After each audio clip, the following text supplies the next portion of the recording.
नमस्कार दोस्तों, डी के जॉब इन्फो चैनल में आपका एक बार फिर से स्वागत है। आज की इस वीडियो में हम आपको बताने जा रहे हैं इंडियन ऑर्डिनेंस फैक्ट्री सर्विस के विषय में। यूपीएससी सिविल एग्जाम के थ्रू मिलने वाले इस पद के विषय में हम आपको इस वीडियो में जानकारी देंगे, जिसका नाम है इंडियन ऑर्डिनेंस फैक्ट्री सर्विस। तो सबसे पहले आपको इस पद के जानने से पहले आपको जानना होगा कि इंडियन ऑर्डिनेंस फैक्ट्री क्या होती है और क्या काम करती है। तो इंडियन ऑर्डिनेंस फैक्ट्री में जो हमारी फोर्स होती है भारत सरकार की, आर्मी, नेवी और एयरफोर्स और जो भी और फोर्स हैं, उनके लिए गोला बारूद का निर्माण ये फैक्ट्रियां करती हैं। तो ये भारत सरकार का एक उपक्रम है और फोर्स के लिए गोला बारूद का निर्माण करती है। बस ये इंडियन ऑर्डिनेंस फैक्ट्री का मेन काम है। अब इस फैक्ट्री का जो पूरा मैनेजमेंट है कौन देखता है, मतलब कि उसमें जितने लोग काम करते हैं, टेक्निकल हैं, नॉन टेक्निकल जो वर्कर हैं, और उनका पूरा जो मैनेजमेंट है वो कौन देखता है? वो देखते हैं यही लोग, जिसको हम बोलते हैं इंडियन ऑर्डिनेंस फैक्ट्री सर्विस के थ्रू जो ऑफिसर आते हैं वो इसका मैनेजमेंट भारत सरकार की तरफ से देखते हैं। तो आप समझ सकते हैं कि कितना महत्वपूर्ण पद है एक फैक्ट्री के। जैसे कि एक प्राइवेट, ऐसे समझ सकते हैं आप, एक प्राइवेट फैक्ट्री होती है, उसमें एमडी, सीईओ वगैरह होते हैं। तो भारत सरकार के लिए ये जो फैक्ट्री काम करती है, इसके लिए इसके एमडी वगैरह कौन होते हैं, सीईओ कौन होता है? यही लोग होते हैं जो ऑफिसर भारत सरकार के लिए काम करते हैं। ये जो इंडियन ऑर्डिनेंस फैक्ट्री सर्विस के थ्रू जो आते हैं ऑफिसर, वो ही इसका मैनेजमेंट देखते हैं। तो ये तो हमने बताया कि इनके कहाँ काम करते हैं लोग। अब इसमें काम क्या होते हैं? तो इसमें देखो, जो गोला बारूद बनाते हैं, तो ये तो टेक्निकल डिपार्टमेंट है कि गोला बारूद बनाना, जो लोग बनाते हैं, काम करते हैं, इसके लिए और भी जो वर्कर हैं, सारे वर्कर हैं। अब उसके लिए जो माल सप्लाई, कि भाई जो गोला बारूद बनता है उसके लिए माल कहाँ से लाएं, कितना माल लाएं, कितना ऑर्डर मिला है, किसको सप्लाई करना है वो बना के, ये सारा पूरा मैनेजमेंट उस फैक्ट्री का, और कितने लोग काम कर रहे हैं, कितने लोगों को और काम पर रखना है, या कितने लोगों को उसमें पेमेंट देना है, पेमेंट कितनी देना है, ये सारा का सारा पेमेंट मिल रही है कि नहीं मिल रही है, पूरा का पूरा ऑर्डिनेंस फैक्ट्री का मैनेजमेंट, जनरल मैनेजमेंट जिन लोगों के हाथ में होता है वो यही ऑफिसर होते हैं। तो ये बहुत ही पावरफुल पद है। और अब आप समझ सकते हैं कि इनका और भी काम देखो, मैं इसके इन लोगों के में क्या होता है कि ये तो है ही, अब इन्हें कोऑर्डिनेट करना पड़ता है किन लोगों से? जो अपने सेना वाले हैं, सेना वालों से कोऑर्डिनेट करना पड़ता है कि उनको कैसी क्वालिटी का माल चाहिए, वो क्वालिटी मेंटेन हो रही है कि नहीं, वो भी उनको ध्यान रखना पड़ता है। मैनेजमेंट में अपने लोगों को बताना पड़ता है कि भाई सेना वाले ऐसी क्वालिटी का माल होना चाहिए, तो ऐसा बनाना है।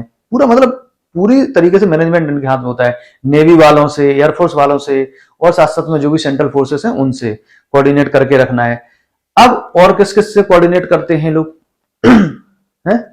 तो ये लोग कोऑर्डिनेट करते हैं जो और मिनिस्ट्रियां होती हैं, और भी सारी लोग हैं, जैसे डीआरडीओ है और इसरो, तो उनसे भी कोऑर्डिनेट करना है, उनसे टेक्नोलॉजी अडॉप्ट करना है कि उनके अनुसार बताए हुए डिजाइन या उनके अनुसार बताए हुए मानकों के आधार पर गोला बारूद हमें बनाना है।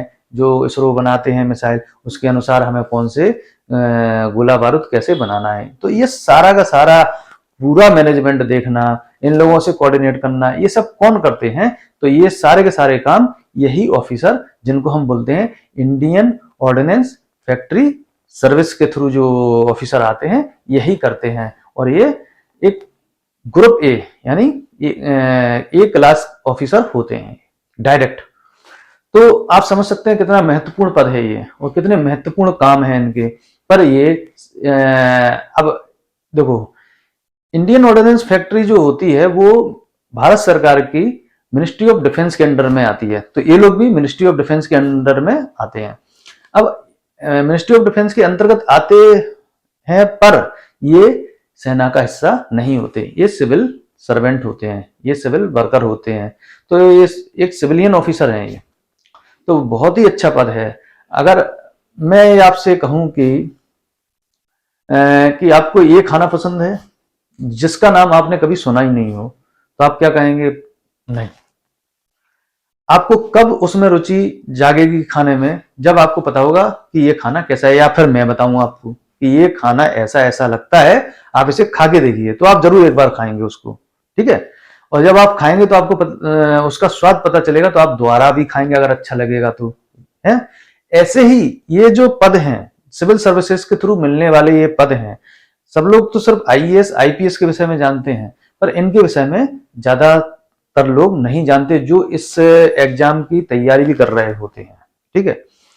तो जब आप इसके विषय में जानोगे कि ये होता क्या है, इसकी काम क्या होते हैं, कितनी पावर होती है इनमें, तो आप जब तक इसको जानोगे नहीं तब तक इसको पाने के लिए इच्छुक होगे नहीं।